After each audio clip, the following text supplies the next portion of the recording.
श्री शिवाय नमस्तुभ्यम। हम सबको पता है कि 24 फरवरी को विजया एकादशी का बहुत ही प्यारा सा दिन है। और एकादशी तो अपने आप में प्यारी होती ही होती है, लेकिन उससे भी अच्छी बात यह है कि इस बार की एकादशी आपकी सोमवार के दिन पड़ रही है, यानी कि अपने महादेव के दिन पे पड़ रही है। तो आप सभी लोगों को अपनी मनोकामनाओं को अगर बहुत ज़्यादा जल्दी पूरी करनी है तो ये 5-5-5 वाला उपाय आप सभी को करना चाहिए, जिससे आपकी जो मनोकामना है वो बहुत ज़्यादा जल्दी पूरी ज़रूर हो पाए। ठीक है ना।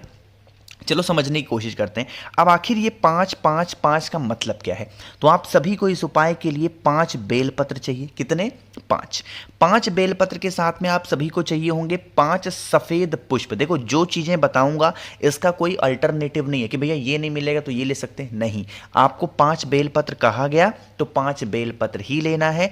5 सफ़ेद फूल कहा गया तो 5 सफ़ेद फूल ही लेना है। साथ ही साथ एक चीज आपको और लेनी है और वो होगी दूर्वा। कितनी? 5 दूर्वा आपको लेनी। ठीक, तो ये 3 चीजें हो गई। 5-5-5। अब बातें करते हैं इस उपाय को करना कैसे है। सबसे पहले ये जो मैंने आप सभी को 5-5 और 5 यानी कि 5 बेलपत्र, 5 सफेद पुष्प और 5 दूर्वा, यही तो मैंने आपको बताया। इसके साथ में आपके पास में होना चाहिए 1 बाल्टी पानी, है ना। और उस बाल्टी के अंदर तांबे के लोटे को डाल देना। अब यहां पे समझने की बात यह है कि जो 5 बेलपत्र होगा उसमें से 1 बेलपत्र, जो 5 सफेद फूल हैं उसमें से 1 सफेद फूल, और जो 5 दूर्वा है उसमें से 1 दूर्वा आप सभी को लेनी। ठीक है ना। इन एक एक सामान लो और उन्हीं एक एक सामान को महादेव के शिवलिंग के ऊपर समर्पित करके और फिर 1 लोटा इसी बाल्टी में से जल को उठा करके और आप महादेव के शिवलिंग के ऊपर चढ़ाना। फिर से दूसरा काम क्या करना है। अब 5 में से 1 निकाले तो बचा कितना? 4 बचा। इसमें भी 4 बचा, इसमें भी 4 बचा। फिर से वही प्रोसेस। फिर इसमें से एक बार निकालो 1 बेलपत्र, 1 सफेद फूल और 1 दूर्वा। ठीक है। फिर उसे महादेव के शिवलिंग के ऊपर चढ़ाओ, फिर 1 लोटा जल, फिर 1 बेलपत्र, 1 सफेद फूल, 1 दूर्वा, फिर जल। इसी तरीके से एक एक करके 5 बार आप सभी को 5 बेलपत्र, 5 दूर्वा, 5 सफेद पुष्प आप सभी को समर्पित करके और 5 लोटा जल आप सभी लोगों ने अगर इस एकादशी के अवसर पे शाम के टाइम पे प्रदोष काल में समर्पित कर दिया तो आपकी जो मनोकामना होगी वो पूरी होगी। अब यहां पे एक चीज का विशेष ध्यान दीजिएगा। आप सभी लोगों को अपना चेहरा रखना होगा उत्तर दिशा की तरफ। इस चीज का ध्यान रखेंगे। जब आप चीजों को समर्पित करेंगे उस टाइम पे आप अपनी मनोकामना, उस टाइम पे आपको कोई मंत्र नहीं बोलना। जैसे 1 बेलपत्र, 1 दूर्वा, 1 सफेद फूल लो तो अपनी मनोकामना कह के चढ़ाओ और जल को जब समर्पित करोगे तो कुंदकेश्वर महादेव के नाम से। ठीक है ना। तरीका समझिएगा हर चीज का। जो चढ़ाओगे तो उस टाइम पे चढ़ाते टाइम अपनी मनोकामना कहनी है, और जो बेलपत्र समर्पित जब जल समर्पित करोगे तो कुंदकेश्वर महादेव के नाम से। ठीक है ना। करके देखिएगा आज इस एकादशी के अवसर पे इस उपाय को, आपकी जो मनोकामना होगी वो पूरी जरूर हो जाएगी। ठीक है ना। तो पहला उपाय आपको समझ में आ गया है। आगे बढ़ते हैं अब इस वीडियो के हम लोग अपने दूसरे उपाय की तरफ, और ये जो दूसरा उपाय है वो आप सभी को करना है घी के साथ में, है ना। और ये जो घी होना चाहिए ये गौ माता का घी होना चाहिए। अब यहां पे एक छोटा सा नियम और छोटा सा तरीका आप समझेंगे। देखो, जैसे मान लीजिए कि आपके घर में बहुत ज़्यादा लड़ाई होती है, मतलब हर छोटी बातों को लेके घर में बहस होना, लड़ाइयाँ होना, झगड़े होना, आपस में लोग चिल्लाते रहते हों, तो आप सभी को इस उपाय को ज़रूर करना चाहिए। इस सभी के लिए आप सभी को सबसे पहले ज़रूरत पड़ेगी घी की, जैसा मैंने आपको बताया। और घी के साथ में आप सभी को लेना है एक शमी का पत्ता। शमी के पत्र अगर आपको नहीं मिल पा रहे हैं तो चावल का दाना ले लो। अब कुछ लोग कहेंगे भैया एकादशी है, कैसे चावल चढ़ा दें। अरे तो बच्चा, चावल आप चढ़ा सकते हो, खा नहीं सकते चावल एकादशी पे, बट चावल आप चढ़ा सकते हो, ऐसी कोई दिक्कत नहीं। ठीक है ना। लेकिन अब पहले खोज लेना कि शमी का पत्ता आपको मिल जाए। कितने? 1। शमी के पत्र को लेकर के, घी को लेकर के पहुंच जाओ महादेव के शिवलिंग के पास में। एक तरीका थोड़ा सा समझने की कोशिश करिएगा। पूज्य गुरु जी की कथा अगर आप लोग ध्यान से सुनते हैं, गुरु जी ने एक स्थान बताया है शिवलिंग पे जो कि ये होता है। ये किसका स्थान है? ये है माता अशोक सुंदरी का स्थान। किसका? माता अशोक सुंदरी का, जो भोले शंकर की सबसे प्रिय पुत्री हैं, सबसे छोटी पुत्री। तो यहीं पे सबसे पहले क्या करना है जो घी मैंने आपको दिखाया बताया, उस घी का लेपन करो। घी का लेपन करने के बाद में घी के ऊपर शमी के पत्ते को नहीं चढ़ाएंगे, बल्कि कहाँ पे चढ़ाएंगे? माता के हस्त कमल पे आपको शमी के पत्र को समर्पित करना है। जब घी का लेपन करोगे तो उस टाइम पे आप सभी को, जो भी व्यक्ति घर में क्रोध करता है, गुस्सा करता है, उस व्यक्ति का नाम और गोत्र बोल के घी का लेपन करेंगे।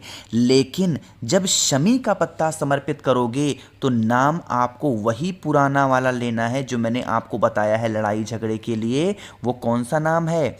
आशुतोष महादेव के नाम से आप सभी को समर्पित करना है। और फिर 1 लोटा जल महादेव की शिवलिंग के ऊपर अगर आप चढ़ा देते हैं, यकीन मान लीजिए किसी भी प्रकार से कोई भी प्रॉब्लम आपके घर परिवार में लड़ाई झगड़े को लेकर के नहीं हो सकती। ठीक है ना? करिएगा ज़रूर। बहुत ही इजी सा, बहुत ही आसान सा उपाय था। तो हम सभी लोगों ने यहाँ पे बात कर ली है अपने 2 उपाय की। आगे बढ़ते हैं अब इस वीडियो के हम लोग अपने तीसरे उपाय की तरफ, जो कि आप सभी को बेलपत्र से करनी है। आप सभी को एक छोटी सी जानकारी देना चाहता हूँ कि अभी तक जब से हमने ये ऑफर स्टार्ट किया था महाशिवरात्रि का, आप सभी के द्वारा 5863 लोगों ने अभी तक रुद्राक्ष का ऑर्डर कर रखा है। अगर आपको भी ऑर्डर करना है तो 26 फरवरी रात 12 बजे से पहले आपको 7 मुखी रुद्राक्ष या 9 मुखी, इनमें से अगर कोई भी एक रुद्राक्ष या दोनों आप मुझसे खरीदते हो, लेते हो, तो इसके साथ देखो मैं क्या क्या आपको मुफ्त दे रहा हूं।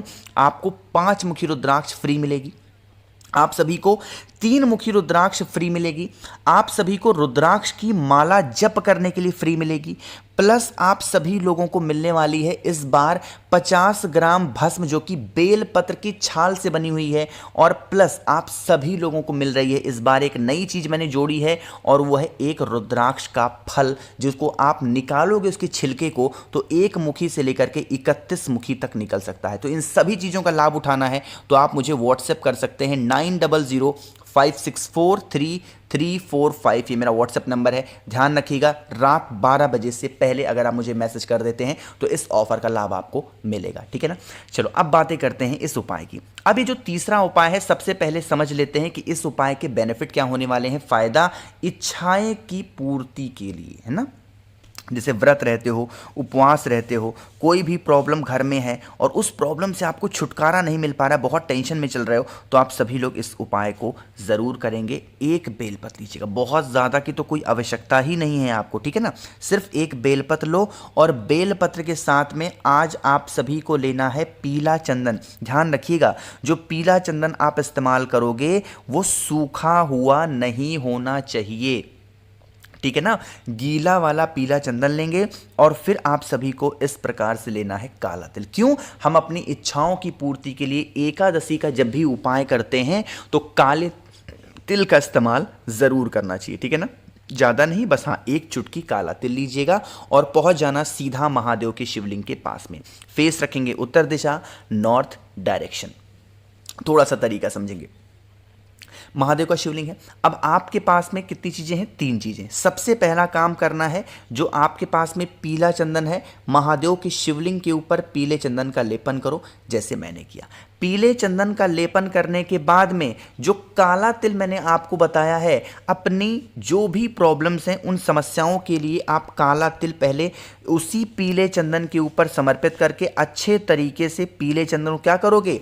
आप पीले चंदन के ऊपर काले तिल को अच्छे तरीके से आपको घुमाना है और घुमाने के बाद में आप सभी लोगों को फिर 1 लोटा जल महादेव के शिवलिंग के ऊपर चढ़ाना।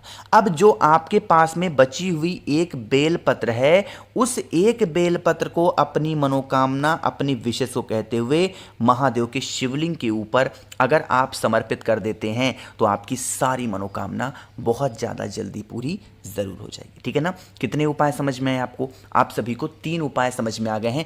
आगे बढ़ते हैं इस वीडियो के सबसे आखिरी बहुत स्पेशल से उपाय की समझने की, और वो उपाय आप सभी को करना होगा इस प्रकार से। ठीक है? देखो, अब इस उपाय के सबसे पहले फायदे समझ लो, लेकिन उससे पहले जल्दी से कर दो वीडियो को लाइक। जिसने अभी तक चैनल को सब्सक्राइब नहीं किया तो जल्दी से करिएगा चैनल को सब्सक्राइब। ठीक है ना? देखो, यहाँ पे आप सभी को शहद दिख रहा है, तो यह उपाय स्पेशली होगा रोग मुक्ति के लिए, कि घर में अगर कोई इंसान बीमार पड़ता है ना, तो आप इस उपाय को करिएगा। इसके लिए आप सभी को लेना है शहद, बहुत ज़्यादा नहीं, थोड़ा सा। शहद के साथ में आपको 5 काली मिर्च लेनी है। कितनी? 5। लेकिन खड़ी काली मिर्च नहीं लेनी, 5 काली मिर्च गिन करके लेना, उसको अच्छे से कूट लो, पीस लो और इसका पाउडर बना दो। पाउडर बनाने के बाद में महादेव के शिवलिंग के पास जाओ, शहद का जो लेपन होगा महादेव के शिवलिंग के ऊपर कुंदकेश्वर महादेव के नाम से करो, और जो आपके पास में पिसी हुई काली मिर्च है उसको उस व्यक्ति का स्मरण करते हुए, जो बीमार है, आप शहद के ऊपर अच्छे तरीके से लेपन करके और फिर 1 लोटा जल अगर आप चढ़ा देते हैं, करके देख लीजिए, कोई भी दिक्कत आपके घर में नहीं होगी। जो इंसान घर में बीमार होगा उसकी बीमारियां भी ठीक ज़रूर हो जाएंगी। तो मैंने कोशिश की आप सभी को अच्छा समझाने की।